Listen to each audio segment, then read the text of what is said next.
अमित शहाना काय झाले? उद्धव बाबू म्हटलं बोलो अमित शेठ. मला सांगितलं अब तक राम मंदिर में क्यों नहीं गए? म्हटलं वो राम मंदिर गल रहा है, वो गलने का थांबाओ, वो जब थांबेगा तो मैं जाएगा.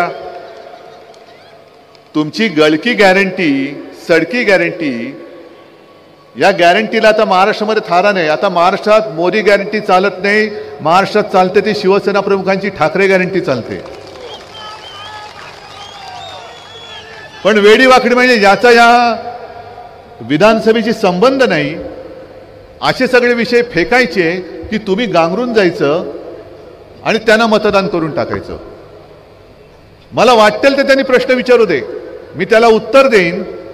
पण मी प्रश्न जे विचारेन त्याला मोदी आणि शहानी सुद्धा उत्तर देणं हे गरजेचं आहे. राम मंदिराचा विषय तुम्ही काढलात. ज्या वेळेला तुम्ही सगळा तो शो करत होतात, कोणी शंकराचार्य बरोबर नव्हते, तुम्हाला माहिती, मी बोललोय तेव्हा. पण मी त्याच वेळेला नाशिकच्या काळाराम मंदिरात गेलो होतो आणि हेच ते काळाराम मंदिर, ज्या मंदिरामध्ये आपल्याच हाडामासाच्या रक्ताच्या माणसांना प्रवेश बंदी होती म्हणून डॉक्टर बाबासाहेब आंबेडकरांनी सत्याग्रह केला होता. मी तिथे गेलो होतो आणि मग तुम्ही राम मंदिराचा विषय काढलाय, काळाराम मंदिराचा विषय मी काढलाय. म्हणून मी इथे मिंद्यांपासून वरती मोदींपर्यंत सगळ्यांना विचारतोय की तुम्हाला जे मध्ये मध्ये प्रेम उतू जातं, मध्येच डॉक्टर बाबासाहेब आंबेडकरांचं प्रेम त्यानं येतं. आता काल हिंदू हृदय सम्राट बाळासाहेबांचं प्रेम आलेलं आहे. पण बाबासाहेबांचं प्रेम मोदीजी तुमचं उतू जात असेल तर मग मी तुम्हाला एक प्रश्न विचारतो, जो तुमच्या मिंद्यांना आणि देवेंद्रना विचारा की काही दिवसांपूर्वी, 1-2 महिन्यांपूर्वी महाराष्ट्र शासनाने अल्पसंख्याक आयोग जो स्थापन केला, त्या आयोगामध्ये साधारणतः अल्पसंख्य म्हणून जे जे समाज येतात त्यांचा प्रतिनिधी त्याच्यात घ्यावा लागतो. मग सगळे असतील, जैन आहेत, बौद्ध आहेत, ख्रिश्चन असतील, पारसी असतील, मुस्लिम आहेत. मग तुम्ही यादी काढा आणि त्या यादीमध्ये एक सुद्धा माझ्या डॉक्टर बाबासाहेब आंबेडकरांनी जो धर्म स्वीकारला, बौद्ध समाज, त्याचा एक सुद्धा प्रतिनिधी आयोगात का घेतला नाही याचं उत्तर द्या आणि मग तुम्ही आम्हाला बाबासाहेबांच्या प्रेमाबद्दल शिकवा. एक सुद्धा नाहीये. मग कशाला हे थोतांड करताय? काल तिकडे शिवाजी पार्कला आले, ही बघा ना गर्दी माझी, ही मी नेहमी सांगतो, ही माझी वडिलोपार्जित संपत्ती आहे. काल शिवाजी पार्क अर्ध नाही, अर्ध्याहून जास्त रिकामं होतं, अर्ध्याहून जास्त रिकामं. त्याच्या आधी कुठे गेले होते देव जाणे, कुठे कुठे फिरतायत आणि खुर्च्यांशी संवाद साधून जात आहेत पुढे. मग त्यांनी काल एक सांगितलं, माझं नाव नाही घेत, हल्ली घाबरतात वाटतं, कारण गेल्या वेळेला नकली संतान बोलेपर्यंत त्यांची मजल गेली होती. शिवसेनेला म्हणजे सर्व तुम्ही इथे जे जमलायत त्यांना नकली सेना बोलेपर्यंत त्यांची मजल गेली होती. मग महाराष्ट्राने जो लोकसभेत कचका दाखवला तेव्हापासून जरा शत्रुघ्न सिन्हाचा जो डायलॉग आहे ना, जबान को लगाम दो, तसं हल्ली माझं नाव नाही घेत. मग त्यांनी सांगितलं की शहजादा म्हणजे कोण, राहुल गांधी यांच्या तोंडून बाळासाहेबांचं कौतुक करून दाखवा. पहिलं म्हणजे मोदीजी, मी मागेही बोललो होतो, बाळासाहेब हे तुमच्या वर्गातले मित्र नव्हते, बाळासाहेब हे हिंदू हृदय सम्राट आहेत. त्याच्यामुळे तुम्ही पहिलं त्यांना हिंदू हृदय सम्राट बोलायला शिका. आणि आठवण द्यायची म्हटलं तर महाविकास आघाडीची जी सभा शिवाजी पार्कला झाली होती, मी स्वतः होतो, माझ्या समोर राहुलजींनी आपल्या शिवसेना प्रमुखांच्या स्मारकाला अभिवादन केलेलं आहे. आणि मग जसं बाबासाहेबांच्या प्रेमाचं थोतांड जे तुम्ही सांगतात, मी बोललो तसंच जर तुमचं प्रेम हिंदू हृदय सम्राटांवरती खरोखर असेल तर तुमच्या अमित शेटना विचारा की बाळासाहेबांच्या त्या खोलीमध्ये, जी आम्ही खोली मानत नाही, आमच्यासाठी पवित्र मंदिर आहे, त्या खोलीमध्ये त्यांनी जो मला दिलेला शब्द हा का मोडलात? जो शब्द तुम्ही मला दिला होता तो तुम्ही मोडलात. ज्या शिवसेना प्रमुखांनी तुम्हाला पाठिंबा दिला होता,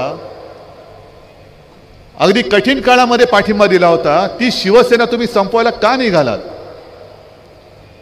तुम्ही माझ्याशी का कसे वागलात ते आता लोकांना माहिती आहे, पण तरी क्षणभर धरून चाला की मी तुमच्याशी नालायकपणा केला असेल तर तुम्ही माझ्याशी वैर घ्यायला पाहिजे होतं. तुम्ही शिवसेना प्रमुखांची शिवसेना संपवायला निघालात. पक्ष चोरला, चिन्ह चोरला, आणि त्या गद्दारांच्या प्रचाराला देशाचे पंतप्रधान येतात की देखो देखो कैसा गद्दार है, ऐसा गद्दार पुण्या दुनिया में नहीं है. एवढी लाजिरवाणी परिस्थिती देशाच्या राजकारणात आजपर्यंत कधी बघितली नव्हती आणि कोणी अनुभवली नव्हती. म्हणजे एखादा चोर समजा आपलं काहीतरी पाकिट मारलं किंवा घरी दरोडा घातला तर पोलीस त्याला पकडतात, पण तो चोर असं ते चोरीचा माल घेऊन फिरत नाही, बघ बघ हे तुझं मी चोरलंय आणि ते आता माझंच आहे. तसे हे सगळे गद्दार चोर, मी तर त्यांना जाहीर आव्हान देतोय, मिंदेनं आव्हान देतोय की जर तुम्ही खरोखर मर्दाची औलाद असाल तर तुम्ही माझ्या वडिलांच्या ऐवजी स्वतःच्या वडिलांचा फोटो लावून मतं मागून दाखवा. मग कळेल स्ट्राईक रेट म्हणजे काय असतो तो. तुम्ही लोकांना संभ्रमात टाकताय. माझं चिन्ह चोरून निशाणी जुनी दाखवून जणू काही असा आभास आणताय की हीच खरी शिवसेना. आणि मी निवडणूक आयोगाला सुद्धा वारंवार सांगतोय की तुम्ही चिन्ह माझं इकडचं तिकडे करू शकाल कदाचित, कारण तो तुमचा अधिकार आहे, पण शिवसेना हे नाव माझ्या वडिलांनी माझ्या संघटनेला दिलेलं आहे, ते बदलण्याचा अधिकार मी निवडणूक आयोगाचा मानत नाही, मानायला मी तयार नाही. पण या विधानसभेच्या निवडणुकीमध्ये मी राज्यभर जे काय फिरतोय, जसं मगाशी वसंतराव तुम्ही बोलत होतात की गुंडागर्दी वाढते, कोयता गँगची दहशत वाढते, ड्रग्ज सगळीकडे पसरतायत, काय कोण जबाबदारी घेणार त्याची? महिलांवरती अत्याचार वाढतायत आणि देवेंद्र कोणत्या युगामध्ये राहत आहेत? काल शिवाजी पार्कवरनं त्यांनी मला दुसरं एक आव्हान दिलं आणि सगळ्यांना एक आवाहन केलं की तुम्ही सगळ्यांनी मतांचं धर्मयुद्ध करा. करा ना. काय मतांचं धर्मयुद्ध म्हणजे काय असतं देवेंद्रजी, जरा सांगा ना आम्हाला. आमचं जे काय मशाल गीत आहे लोकसभेच्या निवडणुकीत आम्ही तयार केलेलं, जो तुमचा नोकर आहे निवडणूक आयोग, त्यांनी आम्हाला सांगितलं त्यातले 2 शब्द काढा. एक हिंदू हा तुझा धर्म आणि जय भवानी जय शिवाजी. हिंदू हा तुझा धर्म हे काढून टाकणारा तुमचा नोकर निवडणूक आयोग आम्हाला सांगतो आणि तुम्ही त्याच वेळेला सगळ्यांना सांगता धर्मयुद्ध करा. मग देवेंद्रजी नेमका धर्म आहे तरी कोणता तुमचा? आम्ही धर्माच्या नावावर मतं नाही मागितली. आज तुमचं जे काय चाललेलं आहे या भाजपचं, त्यांच्याकडे काही मुद्दे नाहीत. अरे धर्मयुद्ध म्हणण्यापेक्षा स्वतःची कर्म काय आहेत ती पहिली लोकांना सांगा ना, की आम्ही हे तुमच्यासाठी केले म्हणून आम्हाला मतं द्या. जसं मी सांगतो, मी 2.5 वर्ष मुख्यमंत्री होतो, पण 2.5 वर्षाच्या काळामध्ये कोरोनासारखं संकट हे संपूर्ण जगावरती आलेलं असताना देशामध्ये सातत्याने कोरोनापासून आपली जनता वाचवण्यामध्ये महाराष्ट्र नंबर 1 होता, नंबर 1. गुजरातमध्ये सार्वजनिक चिता पेटल्या होत्या, उत्तर प्रदेशमध्ये सार्वजनिक चिता पेटल्या होत्या, गंगेमध्ये प्रेत वाहत होती, पण महाराष्ट्रामध्ये असं एक सुद्धा मृतदेहाची विटंबना आपण होऊ दिली नव्हती. एवढंच नाही तर औषधं असो, ऑक्सिजन असो, रुग्णशय्या असो, कुठेही कसलेही कमी आपण पडू दिली नव्हती.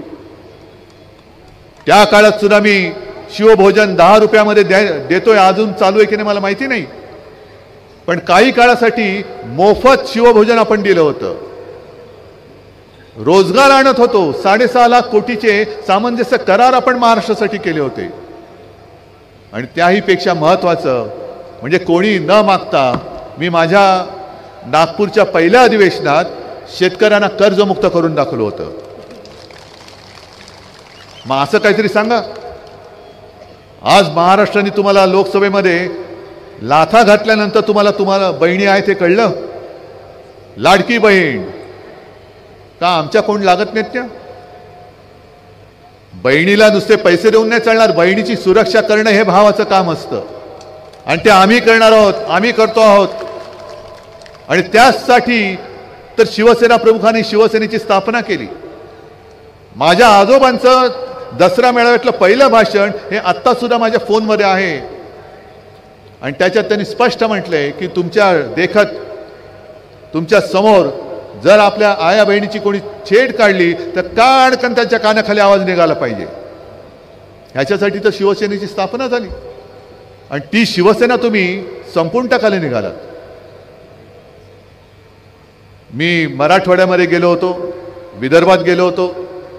2 प्रोजेक्ट, एक तो नागपूरमध्ये आपण आणत होतो टाटा एअरबस, बोलणी चाललेली होती. मी मुख्यमंत्री होतो तेव्हा, जवळपास सगळं ठरत होतं. सरकार पाडलं आणि प्रोजेक्ट नेला गुजरात, अहमदाबादला. आत्ता 15-20 दिवसापूर्वी आपल्या डोळ्या देखत धूमधाम मध्ये त्याचं उद्घाटन केलं मोदीजींनी. संभाजीनगरला गेलो तो, छत्रपती संभाजीनगर, तिकडे तो मेडिकल डिव्हाइस पार्क आपण आणत होतो. मेडिकल डिव्हाइस पार्क मराठवाड्यात जर का आला असता तर किमान 1 लाख युवक आणि युवतींना तिथे रोजगार मिळाला असता.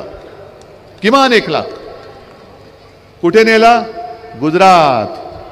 सगळं काही गुजरात गुजरात गुजरात.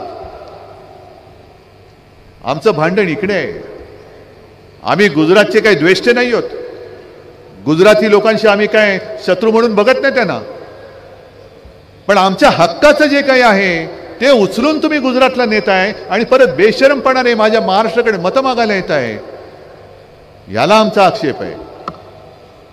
आम्हाला आमच्या हक्काचं पाहिजे. महाराष्ट्र कधी दुसरं कोणाचा ओरबाडून घेणारा नाहीये. तो स्वतःच्या हिमतीवरती, स्वतःच्या ताकदीवरती सदैव उभा राहणार आहे. आणि एवढंच नाही तर ज्या ज्या वेळेला देशावरती संकट येतं त्या त्या वेळेला महाराष्ट्र पहिलं छातीचा कोट करून देशाच्या रक्षणासाठी धावून जातो. आज आपण ज्या मैदानात जमलोय ते सुद्धा अनंत कान्हेरे मैदान. कोण होते अनंत कान्हेरे? काय वय होतं त्यांचं? कशासाठी फाशी गेले? काय केलं त्यांनी? काय माहिती होतं त्यांना की आपण ज्या कारणासाठी फाशी जातोय, ज्या देशासाठी फाशी जातोय, तो देश या अशा नतद्रष्टांच्या हातामध्ये जाणार आहे. तेव्हा त्यांनी हे नाही बघितलं की माझ्या महाराष्ट्रासाठी मी काम करीन. नाही, त्यांनी संपूर्ण देशाचा विचार केला.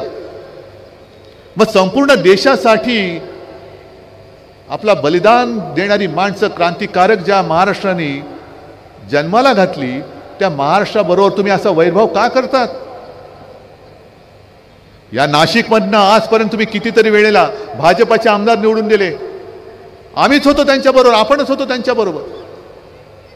2019ला आपणच, म्हणजे मी तेव्हाही आलो असेल इकडे युतीचा प्रचार करायला. पण त्याच्यानंतर आत्ताची जी काही परिस्थिती आलेली आहे ही बघितली आणि त्यांची जी नीती आहे, वापरा आणि फेका. मी इथे आलेले, तुम्ही तर आपल्या महाविकास आघाडीचे आणि शिवसेनेचे कट्टर शिवसैनिक आहातच. तुम्ही या आपल्या सगळ्या उमेदवारांना निवडून देणारच. पण जे कोणी या चॅनलच्या माध्यमातून महाराष्ट्रभर माझं भाषण ऐकत असतील त्या इतर पक्षाच्या कार्यकर्त्यांना आणि मतदारांना पण मी सांगतोय, अगदी भाजपच्या लोकांना सुद्धा सांगतोय, आज बघा ना केवढी गर्दी व्यासपीठावरती उसळली शिवसेनेत प्रवेश करायला.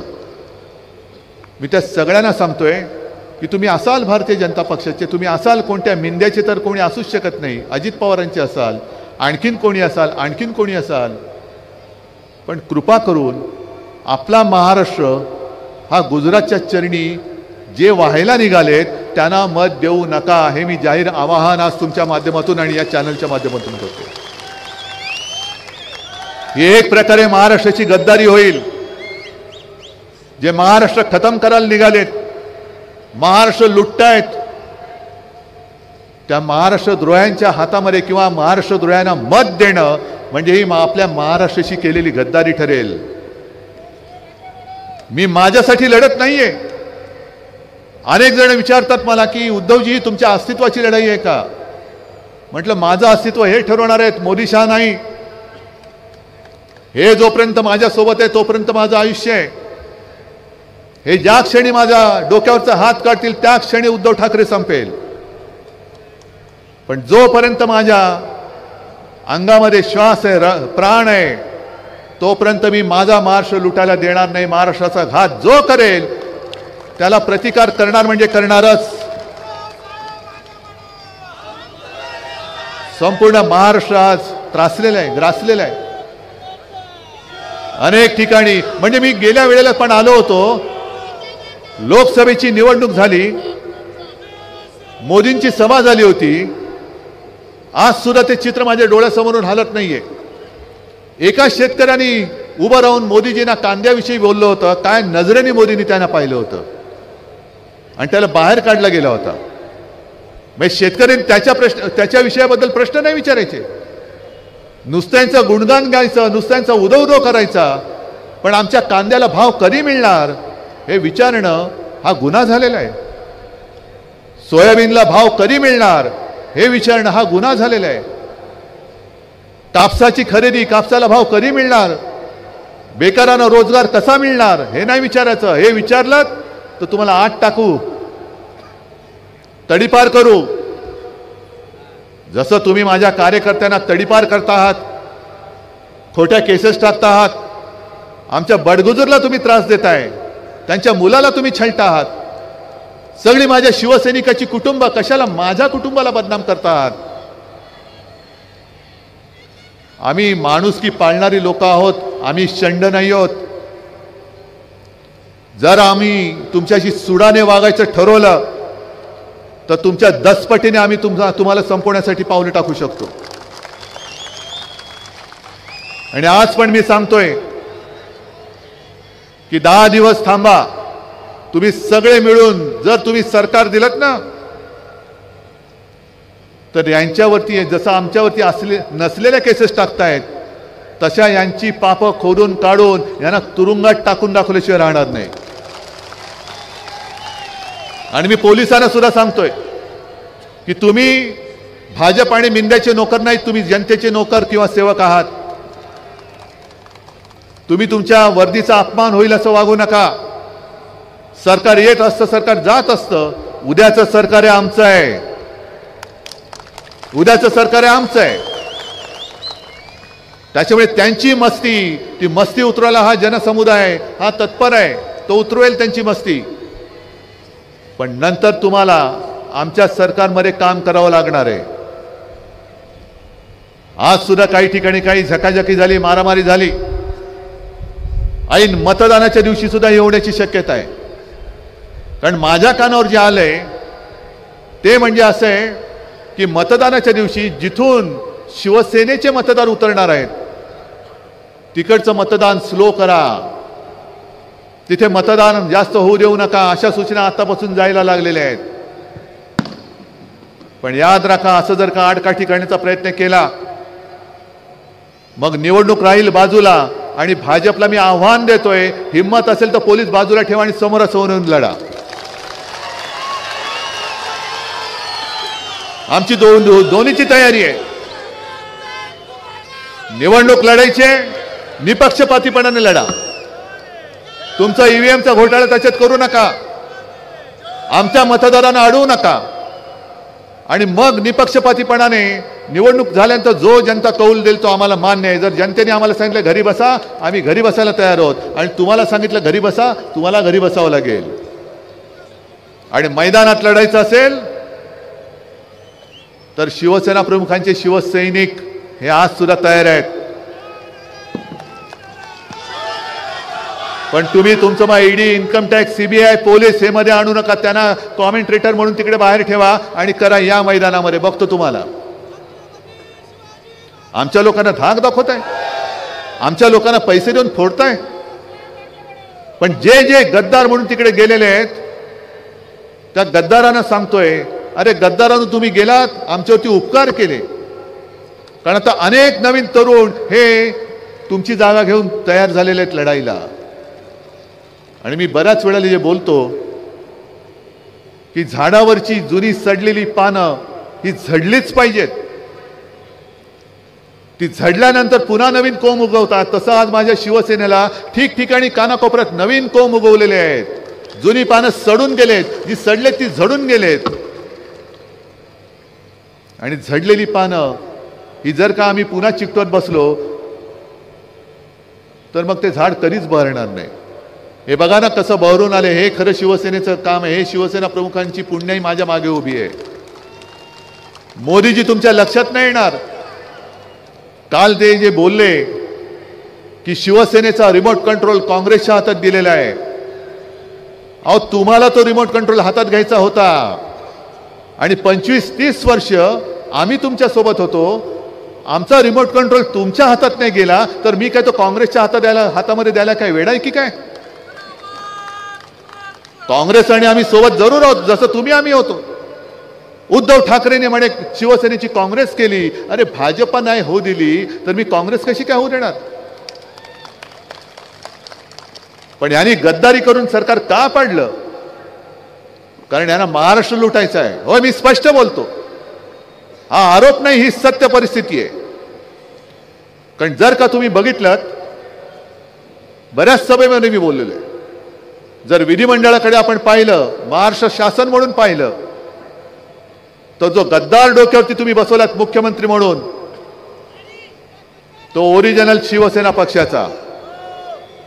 दोन्ही सभागृहाचे अध्यक्ष आणि सभापती जे आहेत हे सुद्धा माझ्या शिवसेनेचे. दोन्ही सभागृहाचे विरोधी पक्ष नेते आहेत. एक विजय वडेट्टीवार, हा सुद्धा पूर्वाश्रमीचा शिवसैनिक, आणि अंबादास दानवे तर आत्ताचा शिवसैनिक. अर्ध्याहून अधिक मंत्री हे शिवसेनेचे आहेत. मग तुम्हाला सगळे शिवसेनेचं तिकडे चालतंय, पण उद्धव ठाकरे चालत नाही. कारण उद्धव बाळासाहेब ठाकरे तुम्हाला महाराष्ट्र लुटू देत नव्हता आणि देणार नाही हे तुम्हाला माहिती होतं. म्हणूनच तुम्ही तुमचे बूट चाटणारे गद्दार तुमच्याकडे घेतले आणि महाराष्ट्र लुटायचा कार्यक्रम चालू ठेवलाय.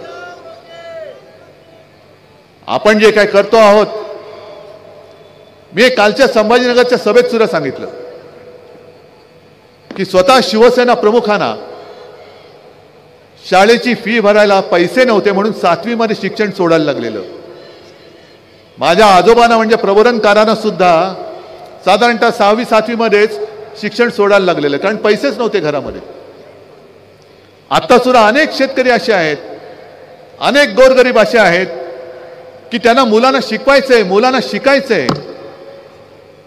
वयोमानाप्रमाणे आता ते शिकू शकत नाहीत, पण त्यांच्या मुलांना त्यांना शिकवायचंय. पण एक तर शेतकऱ्याच्या डोक्यावरती कर्ज आहे, घर चालण्याची पंचायत आहे, घरी घर खर्चाला पैसे येत नाहीत, मग मुलांना शिकवायचं कसं? आणि म्हणून जे मी ठरवलेलं की आपलं सरकार आल्यानंतर जसं मुलींना मोफत शिक्षण दिलं जातंय तसं माझ्या महाराष्ट्रात जन्मलेल्या प्रत्येक मुलाला मी मोफत शिक्षण दिल्याशिवाय राहणार नाही. मग नाव कशाला घ्यायचं? महात्मा फुलेंचं नाव घ्यायचं कशाला? त्यावेळेला जर का महात्मा ज्योतिराव फुले आणि सावित्रीबाई यांनी पुढाकार घेतला नसता तर मुली शिकूच शकल्या नसत्या. त्यावेळेला मुलींना शिकवणं, मुली शिकणं म्हणजे जणू काय मोठा गुन्हा होतोय. मग तो जो काय काळ होता किती वर्षांपूर्वीचा, तेव्हा हे धाडस आमच्या महात्मा ज्योतिराव फुलेंनी केलं, सावित्रीबाई फुलेंनी केलं. त्या प्रसंगी त्यांनी धोंडमार सहन केली, शेणमार सहन केली, पण हटले नाहीत. ते हटले नाहीत. आणि त्यांनी ते ज्या वेळेला केलं त्यावेळेला केलं म्हणूनच आज आपल्या देशाला महिला राष्ट्रपती आहेत. नाहीतर मुली काय, महिला काय घराच्या बाहेरच पडू शकला नसतं. मग हातामध्ये कोणतीही सत्ता नसताना या दाम्पत्याने एवढं मोठं काम, क्रांती करून दाखवली. मग हातात सत्ता आल्यानंतर मी माझ्या महाराष्ट्रातल्या मुलांना मोफत शिक्षण देऊ शकणार नाही? द्यायलाच पाहिजे. कारण महाराष्ट्राची एक संस्कृती आहे. कोणतंही क्षेत्र जर का बघितलं चांगलं तर महाराष्ट्र कोणत्याही क्षेत्रामध्ये पाठी नाहीये. मग ते क्रांतिकारकांचं क्षेत्र घ्या, सगळ्यात जास्त क्रांतिकारक हे महाराष्ट्राने दिलेत, साधू संत महाराष्ट्राने दिलेत, समाज सुधारक महाराष्ट्राने दिलेत, कुठलंही घ्या. पण आज जो महाराष्ट्र आहे, हा महाराष्ट्र हा सगळा गुंड, दरोडेखोर, भ्रष्टाचारी, हे सगळे नशेबाज याच्यामध्ये पुढे चाललेलं आहे. भ्रष्टाचारात पुढे चाललं आहे, अंमली पदार्थात पुढे चाललेलं आहे. ही ओळख आपली महाराष्ट्राची ही आपल्याला मंजूर आहे? हे नाशिक म्हणजे कुसुमाग्रजांचं गाव. त्यांना काय वाटत असेल की अरे काय माझा महाराष्ट्र, काय मी यांना देऊन गेलो आणि कसा हा महाराष्ट्र चाललेला आहे. ही महाराष्ट्राची ओळख बदलणारी ही निवडणूक आहे. जर तुम्हाला ज्या दिशेने महाराष्ट्र चाललेला आहे ते मंजूर असेल तर अवश्य जा, पण समोर अंधार आहे आणि अंधार दूर करायचा असेल तर शिवसेनेची मशाल हातामध्ये घ्या. मी हा वचननामा इकडे, हा तुम्हाला वाटेल की हा एवढूसा वचननामा काय, पण ह्याच्यामध्ये 10 महत्त्वाच्या गोष्टी दिलेल्या आहेत. आणि त्या महत्त्वाच्या गोष्टीमध्ये जसं घर चालवायला हल्ली कठीण झाले, महागाई वाढत चालले, ज्याप्रमाणे जसं बबनराव तेव्हा तुम्ही मंत्री होतात, 95 साली 5 जीवनावश्यक वस्तूंचे भाव आपण स्थिर ठेवून दाखवले होते. आपलं सरकार आल्यानंतर पुन्हा 5 जीवनावश्यक वस्तूंचे भाव शेतकऱ्याचं नुकसान होऊ न देता मी स्थिर ठेवून दाखवल्याशिवाय राहणार नाही. माझ्या माता भगिनींना 3000 रुपये तर देणारच आहोत, पण त्याचबरोबर त्यांना सुरक्षा सुद्धा देणार आहोत. अशा अंगणवाडी सेविकांचं मानधन वाढवणार आहोत. सरकारी कर्मचाऱ्यांना जुनी पेन्शन योजना लागू करणार आहोत. 25 लाखापर्यंत कॅशलेस मेडिकल सेवा आपण उपलब्ध करून देणार आहोत. अशा अनेक गोष्टी आपल्याला करायच्या आहेत. तुमचा विश्वास कोणावर आहे? कारण सगळेच बोलतात मी हे करणार, मी ते करणार. तुमचा विश्वास कोणावर आहे? मोदी गॅरंटीवरती आहे का उद्धव बाळासाहेब ठाकरे गॅरंटीवरती आहे? मी या वचननाम्याचं जे कव्हर केलेलं आहे, स्वावलंबी महाराष्ट्र, सर्वोत्तम महाराष्ट्र, माझा महाराष्ट्र हा परावलंबी मी होऊ देणार नाही, गुजरातच्या चरणी तो झुकू देणार नाही, मोदी शहांच्या हातामध्ये तर मी जाऊच देणार नाही. माझा महाराष्ट्र हा स्वावलंबी आणि सर्वोत्तम महाराष्ट्र असेल. आणि म्हणून मी माझ्या वचननाम्याचं शीर्षक ठेवलंय, ते तुम्हाला पटते की नाही ते बघा. कुटुंब प्रमुखाचा वचननामा. मंजूर आहे? कारण तुम्ही जे मला एक आदराचं स्थान दिले, प्रेमाचं स्थान दिले. अरे मुख्यमंत्री होतात आणि जातात, पण हे भाग्य फार थोड्यांच्या नशिबी येतं ज्याला कोणीतरी आपल्या कुटुंबातील एक मानतं. हे भाग्य मला लाभलं, हे आशीर्वाद तुमचे मला लाभले. आणि म्हणून एकच सांगतो की हे जे एक नातं आपलं निर्माण झालेलं आहे, काही जण माझ्यावरती टीका करतात हे आणि यांचं कुटुंब. हो आहेच, मी माझ्या कुटुंबाची जबाबदारी घेतलेलीच आहे आणि हे माझं कुटुंब आहे, हेच तर माझं कुटुंब आहे. जसं कोरोनाच्या काळामध्ये माझे कुटुंब माझी जबाबदारी म्हणून मी पुढे आलो होतो आणि तुम्ही सगळं माझं ऐकत होतात, मग हेच तर माझं कुटुंब आहे. मी कोरोनाच्या काळात सुद्धा जबाबदारी घेतली होती, आज पण घेतले आणि उद्या पण घेणार आहे. पण कुटुंबाचं म्हटल्यानंतर जे मी तेव्हा तुम्हाला सांगत होतो कोरोनाच्या काळात, ते सगळं तुम्ही ऐकलं.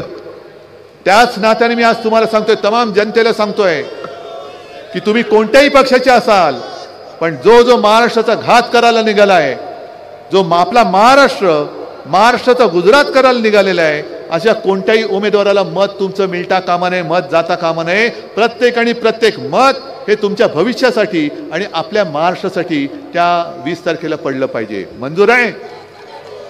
सगळे जरा हात वर करून सांगताय. मग एवढे हात जर का एकत्र आले तर कोणाची हिंमत आहे महाराष्ट्र लुटायची? बस मग या हाताने येत्या 20 तारखेला हे पवित्र काम तुम्हाला करावंच लागेल. आणि आपली निशाणी काय? विधानसभेशी संबंध नाही असे सगळे विषय फेकायचे की तुम्ही गांगरून जायचं आणि त्यांना मतदान करून टाकायचं.